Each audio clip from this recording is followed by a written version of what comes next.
O Banco Central elevou a Selic para o maior patamar dos últimos anos. Com essa alta, volta a discussão sobre o impacto que a taxa de juros tem na dívida pública. E volta também a teoria da conspiração de que boa parte dos nossos impostos vira pagamento de juros. Você já deve ter visto um gráfico como esse daqui, sugerindo que metade do orçamento vai para pagar os juros da dívida em prejuízo dos gastos na educação, na saúde e por aí vai. Será que é verdade? Hoje a gente vai chamar o VAR.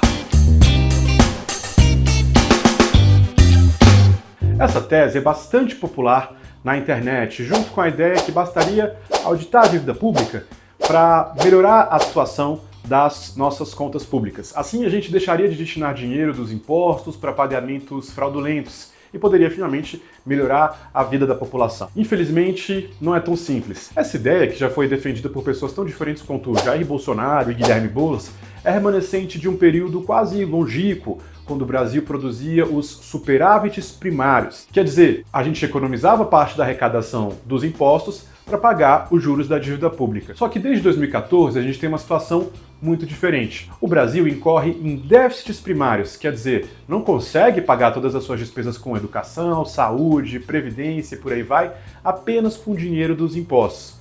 O governo, em vez de fazer superávites, fica no vermelho e fecha essa conta justamente pegando dinheiro emprestado. A dívida pública, em vez de ser reduzida, fica crescendo. Em 2024, o déficit foi de 40 bilhões de reais. Do governo Dilma para cá, o Brasil só conseguiu fazer superávit em 2022, isso deixando despesas para os anos seguintes. Mesmo assim, foi um superávit de 50 e poucos bilhões de reais. Quando lá, nos primeiros governos Lula, mesmo com um PIB bem menor, o superávit passava de 100 bilhões de reais corriqueiramente. Então, se o governo pega dinheiro emprestado para pagar benefícios e obras, por que circula tanto esse gráfico de pizza dizendo o contrário? Quer dizer, dizendo que o governo economiza com a população para pagar juros. Mesmo quando a gente produzia superávites primários, os valores nunca chegaram perto de ser equivalente a 50% ou metade da arrecadação de impostos, como aquele gráfico sugeria. Em 2022, por exemplo, quando a gente fez o nosso último superávit, aquele pequeno superávit, o valor economizado para bater da dívida foi de menos de 3% da arrecadação de impostos. A teoria da conspiração de que o governo guarda dinheiro para pagar os barões do mercado financeiro se perpetua com uma contabilidade alternativa, digamos, misturando entre as despesas primárias do governo também o próprio dinheiro que o governo pega emprestado para pagar a dívida velha, aquela dívida que ele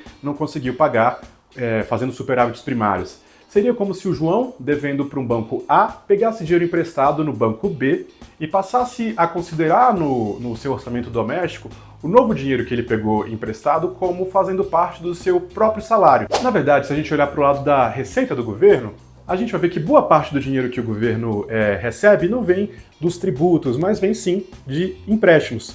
Como o governo tem déficits, a parcela da dívida do lado da receita é até maior do que a parcela do lado da despesa, já que é emitindo dívida que o governo consegue pagar aposentadorias, salário de servidores, Bolsa Família, etc. Apesar disso, a ideia de que boa parte do gasto é consumido pelos juros da dívida chegou em boa parte da sociedade civil organizada. Ela tem origem em um movimento de servidores públicos, a Auditoria Cidadã da Dívida, mas chegou a outros grupos. A Conferência Nacional dos Bispos do Brasil, por exemplo, a CNBB, chegou a imprimir uma cartilha pela Auditoria da Dívida. A Sociedade Brasileira pelo Progresso da Ciência, a SBPC, também foi bem longe com essa fake news e fez um manifesto reivindicando essa ideia de auditoria. Um juiz federal chegou a obrigar o Congresso Nacional a fazer uma CPI com a auditoria da dívida pública. É claro que a dívida é fiscalizada periodicamente, não só pelo Tesouro Nacional, mas também pelo próprio Tribunal de Contas da União, o TCU. Aliás, o TCU, de uns tempos para cá, transformou essas auditorias periódicas em auditorias anuais. Pensa bem, se o governo destinasse metade da arrecadação para pagar a dívida, ela já teria sido quitada há muito tempo. A dívida equivale a cerca de 75% do PIB, e a carga tributária que fica com o governo federal é de uns 20% do PIB. Em poucos anos, a dívida já nem existiria. Aliás, não faria nem sentido o governo agora buscar taxar os mais ricos se ele pudesse só cortar esses gastos fraudulentos. Então, por que existe ainda tanto essa ideia de que a dívida pública nunca foi auditada? Essa lenda urbana se mantém porque parte do movimento é contrário à incidência de juros sobre juros, os juros compostos. Seria essa a fraude que a auditoria identificaria. Essa ideia é chamada de anatocismo, mas ela levaria, infelizmente, a uma espécie de calote da dívida pública que prejudicaria poupadores, incluindo os dos fundos de pensão, servidores ou trabalhadores CLT. mas prejudicaria também o próprio governo, porque o governo precisa emitir dívida para fechar as contas, e a partir do momento que ele dá calote nessa dívida, vai ter dificuldades de conseguir quem compre os seus títulos. Muitos economistas e até influenciadores de esquerda já desmentiram a ideia da auditoria da dívida pública e aquele famoso gráfico de pizza. Entre eles estão economistas do PSOL, como Davi De Castro e José Luiz Fevereiro, que aponta que essa ideia de auditoria, paradoxalmente, não aumentaria a quantidade de recursos para políticas como habitação ou infraestrutura, mas significaria mais arroxo.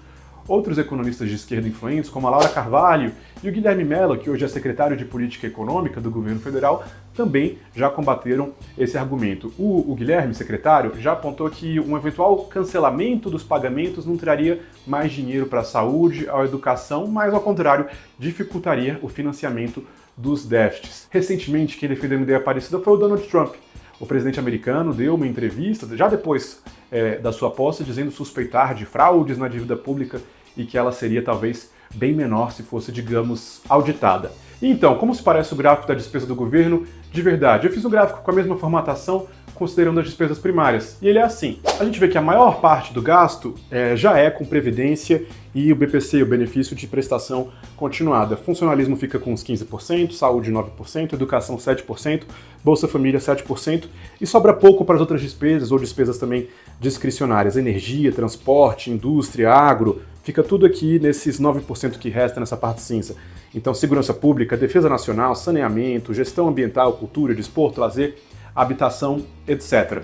Um gráfico que é bastante diferente daquele outro que a gente viu mais cedo e pelo menos até que a gente volte a fazer superávit primário, ele vai continuar assim e eventualmente a gente vai ter uma fatia relativamente pequena para pagamento dos juros da dívida, mas bem diferente do que aquela outra imagem, do que aquele outro gráfico de pizza. Mas o debate atual sobre a importância dos juros para a dívida pública segue bastante dividido, mesmo do ponto de vista técnico. Por uma perspectiva mais liberal, o que é importante é que o governo retome os superávites primários, controlando despesas recorrentes, como as da Previdência Social.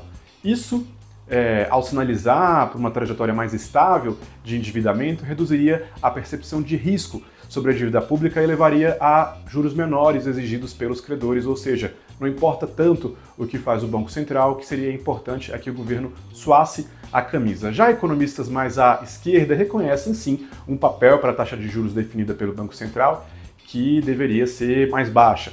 A inflação que viria em seguida não seria um problema tão grande e, se ela ficasse alta, ela poderia ser combatida com outras políticas públicas. Mas o que importa aqui é que amigos não deixam os amigos compartilharem esse gráfico aqui. Infelizmente, a nossa realidade é complicada, não existe um pote de ouro no fim do arco-íris que uma simples auditoria da dívida permitiria encontrar. Você acompanha a minha coluna nas segundas-feiras no estadão.com.br e na terça-feira no jornal.